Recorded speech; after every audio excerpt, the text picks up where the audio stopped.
Tak dengar. Tak dengar. Okey, saya dengar sekali lagi. Pada tu tertutup. Okey, gini cerita ya, Tan. Sekarang kita masuk tajuk. Ni, standard pembelajaran ni membentuk hujah deduktif yang sah bagi suatu situasi. Okey, bagaimanakah anda membentuk hujah deduktif yang sah bagi suatu situasi? Jadinya, kalau jumpa bentuk macam ni, okey, kalau semua, kamu kena ingatlah apa ni? Ini adalah P1. Ini adalah P2. Ini adalah kesimpulan. Begitu juga untuk B. Jadi koma ke, noktah ke, P1, P2 dan kesimpulan. Untuk C pun sama. Ya. Jadinya, silap dah saya tulis. Ayat jika ni dipanjang sikit. Jika maka. Jadinya jika X lebih besar daripada kosong, maka X bernilai positif. Okey, macam ni. Macam tu. Okey, ini untuk P1. Lepas tu bila P2 ni dia pendek sikit. 6 lebih besar daripada kosong. Jadi 6 bernilai positif. Okey, jadi jika X kita nak berganjil, maka X tambah 1 boleh dibagi tepat dengan 2. Okey, ini P1. Jadi, ini P2. Dan 18 bukan berganjil, kesimpulan. Okey, itu bentuk pertama untuk kamu kena pasti. Seterusnya, contoh 19 ni, kamu ingat balik, kita dah belajar 3 bentuk. Iaitu bentuk pertama kita dah belajar ialah bentuk 1. Semua untuk premis 1. Semua A ialah B. Contoh macam tu lah. Premis 2, C ialah A. Kesimpulan C ialah B. Itu bentuk 1. Bentuk 2. Bentuk 2, premis 1. Jika A, maka B. Premis 2. A benar. A ialah benar. Macam itulah. Kesimpulan B benar. B ialah benar. Okey. Yang ketiga, yang tak benar tu lah. B3. Jadi P1. Jika A, maka B. Jadi, premis 2. Kalau yang bukan ni, kena belakang dulu. B tidak benar lah. B tidak benar. Tak benar. Dan kesimpulannya A tak benar. Jadinya, contoh 19 kamu tengok. Okay, semua nombor bulat ialah nombor nyata. Nombor bulat ni adalah A. Nombor nyata ni adalah B. 38 ialah nombor bulat. Ini adalah A. Jadinya ini adalah C. Jadi kesimpulannya apa agaknya? Tan? 38. Apa dia? C dia 38. Ialah nombor nyata. Okey? Macam tu. Nampak? Okey. Seterusnya, jika AX kuasa 2 tambah BX, sorry ya, tambah C sama dengan kosong mempunyai punca nyata, maka B kuasa 2 tolak 4 AC lebih besar pada kosong. Dibagi 2 X kuasa 2 tambah P X tolak 2 sama dengan kosong mempunyai punca nyata. Okey. Sama dah. Ini adalah A. Sama dengan A. Yang tak ada lagi adalah B. Jadi, kena follow lah. Okey, apakah A? A adalah 2. Nampak tak ini sama? A adalah 2. Jadi, kita kena tukarlah. A adalah 2. B adalah P. B adalah P. C adalah negatif 2. Dalam bentuk B ni. Jadi, awak nampak tak B ni apa? B kuasa 2. Jadi, awak nampak B kuasa 2 tu apa? P kuasa 2 tolak 4. A apa? A adalah 2. C adalah negatif 2. Pandai. Lebih besar daripada kosong. Kena pemudahkanlah lagi. P kuasa 2 tolak 4, 2, 8. 8, 2, 16. Jadi, P kuasa 2 tambah 4, 2, 8, 8, 2, 16. Ataupun bentuk macam ni. Tinggal dia bentuk macam ni. Sebab dia follow bentuk yang atas. Okay? Betul tak? Macam tu. Kita follow bentuk yang di atas. Jadi tinggal je bentuk macam ni. Okay. Ini bentuk jika A maka B. Jadi ialah apa ni? B benar, A benar, B benar. A benar, B benar ni maksudnya ni lah follow. Benda baru dia follow A, lepas tu kesimpulan dia ikut yang B. Okey? Okey, premis untuk C pula. C ni ialah bukan, untuk yang bukan. Yang bukan kena ambil yang belakang dulu. Okey, ini adalah A, ini adalah B. Dia kata M bukan kosong. Ya. Jadi bila M bukan kosong, ini tidak benar, B tidak benar. Jadi kita kena buat A pun tidak benar. Jadi jika garis lurus Y sama dengan MX tambah C selari dengan paksi X. Jadi bila tak benar maksudnya garis lurus Y sama dengan MX tambah C tidak selari. Tidak selari lah sebab dia jadi tak benar. Tidak selari dengan paksi X. Okey? Betul tak? Garis lurus Y sama dengan MX tambah C tidak selari dengan paksi X. Betul? Betul. Okey? Okey, ni bentuk yang macam ni. Jadi contoh 20 pula. Tadi kita kena bagi ayat kesimpulan. Ini kena bagi ayat premis-premis pula. Jadi apa pun nak kena ingat lah. Bentuk 1 ke, bentuk 2 ke, bentuk 3. Okey, awak tengok ya. Tulis premis bagi setiap hujah deduktif berikut untuk membentuk hujah deduktif yang sah. Okey, kamu tengok ya. Kalau bentuk 37 ialah nombor dana. 37 hanya mempunyai 2 faktor. Bila ayat macam ni untuk semua. Ini adalah A, ini adalah B. Jadi kita boleh katakan 37 tak wujud dekat ayat premis 1 ya. Kita kata je. Semua. Semua nombor perdana mempunyai 2 faktor. Semua nombor perdana mempunyai 2 faktor. Betul tak? Semua nombor perdana hanya mempunyai 2 faktor. Boleh. Semua nombor perdana hanya mempunyai 2 faktor. Macam tu. Okey, yang kedua pula. Yang kedua, jualan tahunan syarikat A LC tidak melebihi 3 juta. Yang ni, jika jualan tahunan syarikat ALC melebihi 3 juta, maka pekerjanya mendapat bonus 3 bulan gaji. Jualan tahunan syarikat ALC tidak melebihi 3 juta. Okey, jadi kalau tidak, dia tidak. Ini adalah bentuk 3. Bentuk 3, dia ambil yang A dulu. A kat sini. A kat sini. Okey, jadi premis 2 adalah B. Maka, bukan maka. Pekerjanya tidak mendapat bonus. Pekerjanya tidak mendapat bonus 3 bulan gaji. Pekerja syarikat lah. Pekerja syarikat ANC tidak mendapat bonus 3 bulan gaji. Okey. Okey, seterusnya. C. Jika X sama dengan K, maka K ialah punca bagi 3X kuasa 2 tolak 5 sama dengan 12. Okey, dia nampak tak ini A? Bawah pun A. Jadi bila A dekat bawah jadi kesimpulan, A-nya bentuk 3. Bentuk 3 ni maksudnya bentuk tidak benar lah. Jadi kita nampak X tak sama dengan 9. Jadi kita tahu K adalah 9. Sebab orang nampak tak ada 9, ni 9. Ni. Ni. K. Ya. Maka apa nilai ni? Apa nilai ni Tan? Si warnakan ni apa agaknya? 9 lah. 9 bukan punca bagi 3X kuasa 2 tolak 5 sama dengan 12. 9 bukan punca bagi persamaan 3X kuasa 2 tolak 5 sama dengan 12. Macam ni bentuk dia. Okay. Okay, sekarang kita buat praktis ke diri. Okay, terlanjur. Awak salin terus lah. Boleh tak, Tan? Bincang ni salin terus. Tan? Ya. Boleh Boleh. Okey. Tengok praktis ke diri 3.2 C 1A. Okey, bentuk 1 ke bentuk 2 ke bentuk 3, Tan? Bentuk 1. Bentuk 1 pandai. Bentuk 1 ya. Jadinya bila bentuk 1, dia ayat positif lah. Jadinya semua murid 4 amanah. Pandai pula 4 amanah ikut awak. Okey, semua murid 4 amanah menggunakan buku teks digital. Okey, jadinya ini adalah A. Ini adalah B. Privina, seorang murid 4 amanah. Sampai sini. Okay. Jadi, ini C. C turun bawah. Jadinya apa dia ayatnya?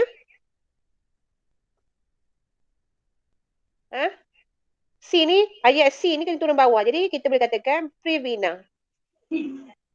Privina menggunakan buku teks digital. Ya, Previna menggunakan teks digital. Sebab kita kena ambil ayat yang ini dengan ambil ayat yang belakang. Okey? Untuk kesimpulan ni kita kena ingat ambil C pada premis 2. C sama, ayat depan dia sama. Untuk premis 2 dengan kesimpulan sama. Tapi untuk kesimpulan kita ambil B. C adalah A, C adalah B. Jadi Previna menggunakan buku teks digital. Okey tak? Kan? Okey, boleh. Boleh ya? Okey. Seterusnya. Jika Kaimeng menjadi Johan dalam pertandingan catur peringkat negeri, maka dia mendapat hadiah tunai RM200. Kaimeng menjadi Johan dalam pertandingan catur peringkat negeri. Okey, bentuk 1, 2, 3.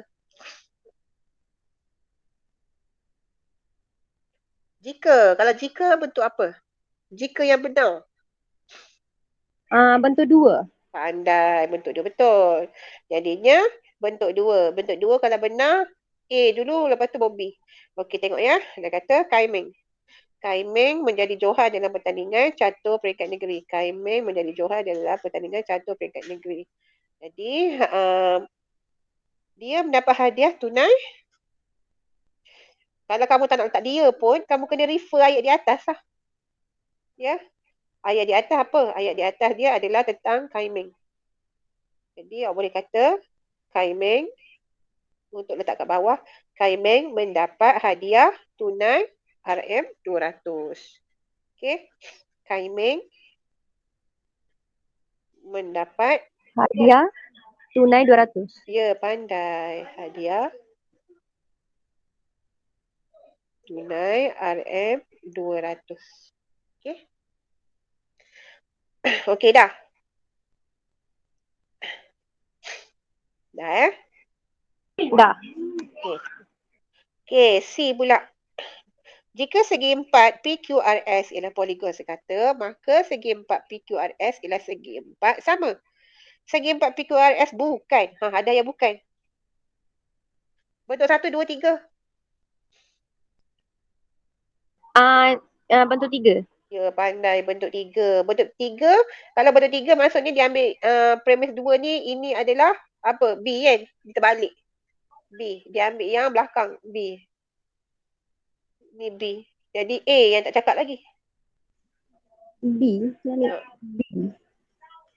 Kan, faham tak? Yang tak cakap lagi segi 4 PQRS. Segi 4 sama. Dia ambil bukan di sini.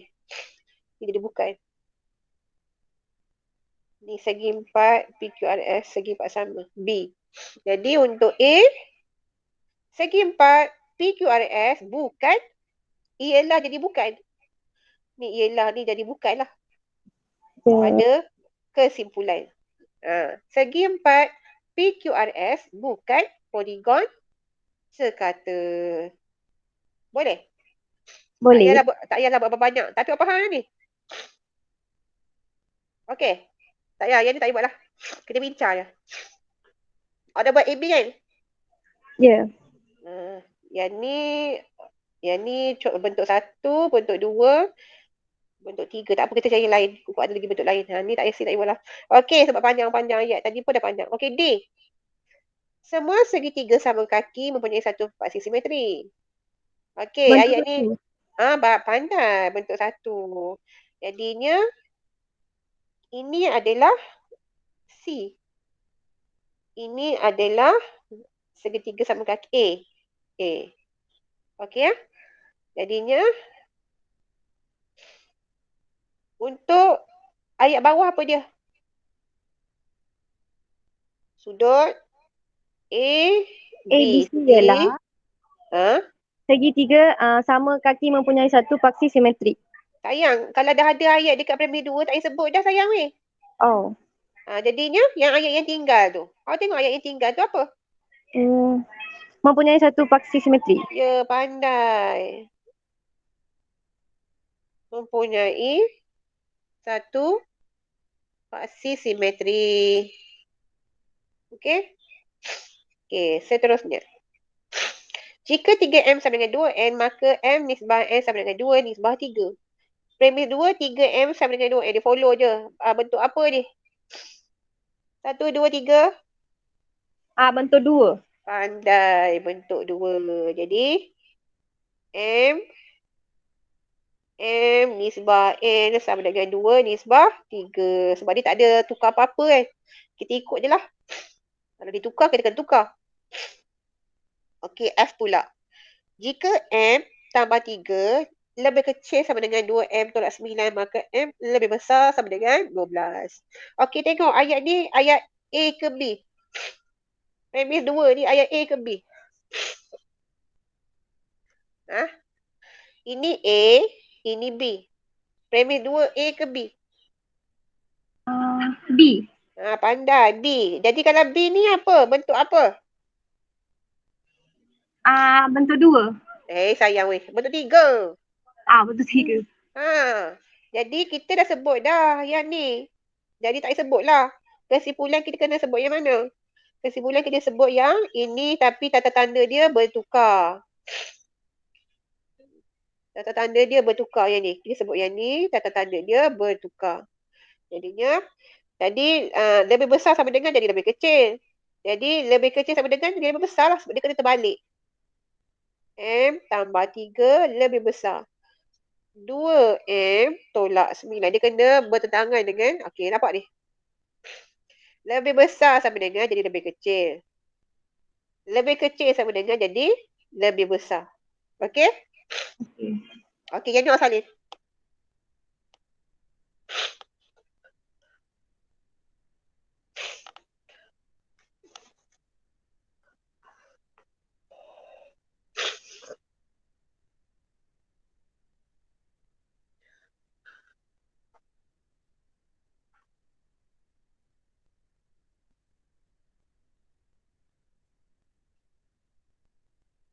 Yang ni kena buat ke cikgu?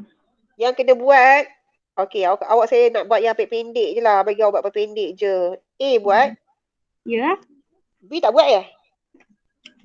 Awak dah buat yang mana? B. Awak dah buat B? B dah buat, jadinya awak buat F je. Dah cukup. 3 cukup lah. Dah. Buat F tu. Okey, dah ya. Okey, seterusnya. Tulis premis bagi setiap hujah deduktif berikut untuk membentuk hujah deduktif yang sah. Yang sah ni sebab apa dia kata sah? Sah ni maksudnya dia ikut bentuk 1 atau bentuk 2 atau bentuk 3. Kena ikut. Maksudnya bila bentuk tidak benar, mestilah B dulu baru A. Itu namanya bentuk yang sah. Jadi awak kena ingat lah bentuk dia.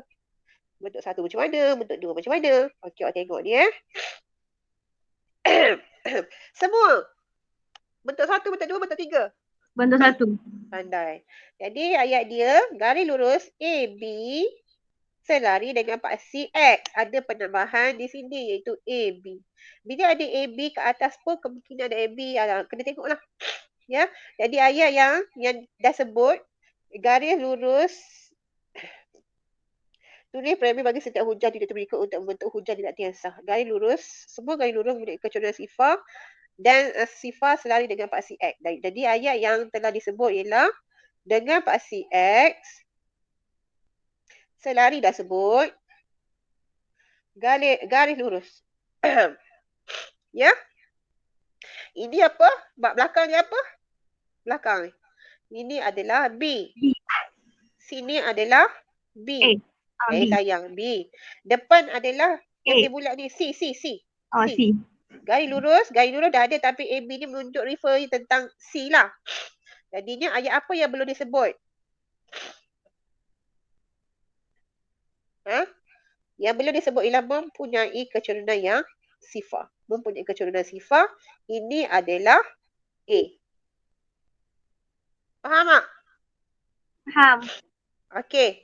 Agak-agaknya untuk premis 2, apa tambahan ayat kena buat? Kena ikut yang bawah tu. Awak nampak apa ayat bawah tu? Sebut sikit. Garis lurus. Garis lurus. Apa benda yang saya bulat tu? AB. Ya. Lepas tu sambung dengan apa dia? Mempunyai keturunan sifar. Ya, pandai. Mempunyai kecerunan sifar. Okey. Okey, seterusnya. Oh, yang B ni tak ada apa-apa. Dia bagi premi kosong. Jadinya kita kena tengok ayat bawah ni. Ayat bawah ni agaknya ada kata tidak tak? Ada dia kata tidak? Tak ada kan? Semua ya kan? Ya. Ya. Jadi kalau ya ni bentuk apa? Kemungkinan bentuk satu atau bentuk dua. Kemungkinan bentuk satu atau bentuk dua. Ya? Tapi bentuk satu atau bentuk dua. Tapi boleh pergi ke bentuk dua jugalah. Okey. Jadi kita boleh katakan jika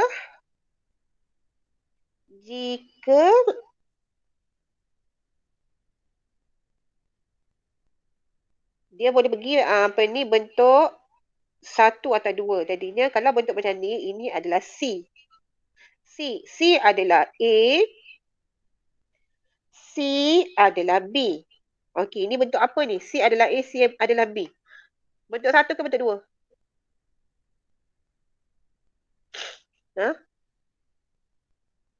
Kan? Satu. Ya, betul. Jadi, bila bentuk satu, kita boleh katakan kita ambil ayat yang mana? Kita ambil ayat yang sini saja. Kan ayat 9 boleh dibagi tepat dengan 3. Okey? Jadi kita katakan semua Gandaan 9 semua gandaan 9 boleh dibahagi tepat dengan ya, pandai.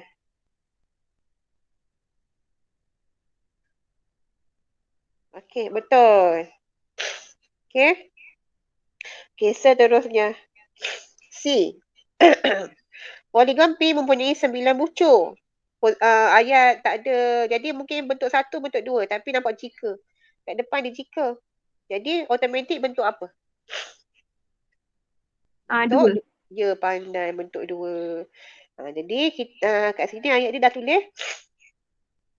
Poligon P mempunyai 9 bucur. Poligon P mempunyai 9 bucur. Okey, ayat mana yang tak tulis lagi? Poligon P ialah Nonagon. Poligon P ialah nonagon. nonagon. Okey. Bentuk dua. Allah. Apa ni?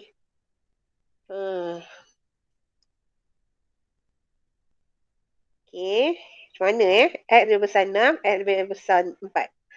Jadinya kita boleh katakan ini bentuk A sebab dia tak ada bukan-bukan. Ini bentuk B. Jadi kita boleh katakan dia ayat jika lah. Jika X lebih besar daripada 6, maka X lebih besar pada 4. Okey. Okey, C pula. Jika hari ini hujan, maka suhu bilik adalah kurang daripada 19 darjah Celsius. Hari ini tidak hujan. Okey, bentuk apa ni? Tidak. Bentuk dua. Tidak sayang. Tiga. Tahu pun. Tidak di situ. Ada tidak ni. Ada tidak. Lagipun dia start dengan yang A. Kesimpulannya A. Kesimpulannya A teruslah kita tahu ianya bentuk 3. Jadi ayat yang tinggal ialah suhu bilik adalah kurang daripada 19 darjah Celsius. Jadi tulis je lah. Suhu bilik adalah kurang daripada 19 darjah Celsius. Okey. Seterusnya, premis 1. Bukan. Ni ayat bukan lah ni tak? Ayat bukan. Jadi, bila kita tahu ayat bukan, kita katakan ianya bentuk apa? 3. Ya, pandai. Bentuk 3. Bila bentuk 3, automatik kesimpulannya A ke B? Premis dia A ke B? B. Premis dia B, kesimpulannya adalah A. Pandai. Jadi kita katakan jika 3x tolak 8 sama dengan 16, maka Maka x X sama dengan 8. Ya? Okey, jadi saya nak awak buat. Awak buat sekarang lah. Saya tunggu. Saya malas lah. Okey, dah. Yang sikit je. Kita buat yang sikit. Dah lah awak seseorang. Ke banyak sangat ni? Satu je ke? Tadi dapat 3. Ni dah salin belum yang F ni? Tan? ya juga? F ni dah salin belum? Belum. Buat sekarang. Okey.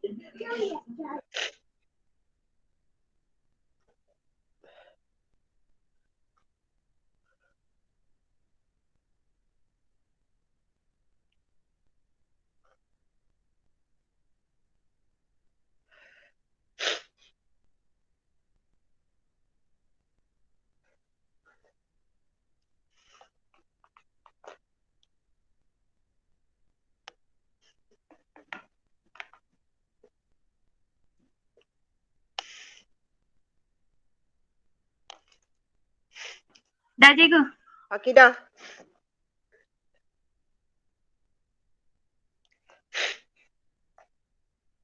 Awak buat E dengan F je lah. Okey. E, F. E dengan F je lah. Nah.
Dah, Tan? Belum.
Dah ke? Belum. Okey lah. Siang kat awak mesti awak penat kan? Okey. Um, Tan, Ya. dah lah habislah kelas kita hari ni ni. Okey. Awak settlekan EF tu ya. Okey. Nanti kelas akan datang kita akan sambung induktif pula. Okey. Sebelum ni deduktif. Ya. Deduktif ni kalau awak ingat macam mana kita belajar itu UKD kan? Ya, UKD. Umum, khusus, deduktif. Lepas tu KUI, khusus kepada umum adalah induktif. Jadinya yang kita baca ayat-ayat premis 1, premis 2 kesimpulan ni semua berkaitan dengan deduktif. Maksudnya umum dulu barulah kepada pada khusus. Umum kepada khusus. Jadinya dia ada 3 bentuk. Bentuk 1 iaitu semua A adalah B, premis 2 dia adalah C adalah A dan kesimpulan C adalah B. Bentuk 2 dia adalah jika apa? Jika A maka B. Premis 2 dia A adalah benar, B adalah benar, dan bentuk 3 dia jika A maka B, tapi apabila B tidak benar untuk premis 2 dan kesimpulan dia A tidak benar. Untuk akan datang, kita akan pergi kepada hujah induktif pula. Ya, hujah induktif pula. Jadinya saya tamatkan sampai sini je lah. Kita akan sambung muka surat 81. Kalau ada masalah, tanya ya. Okey, terima kasih Tan. Mama. Okey, selamat bercuti. Tak faham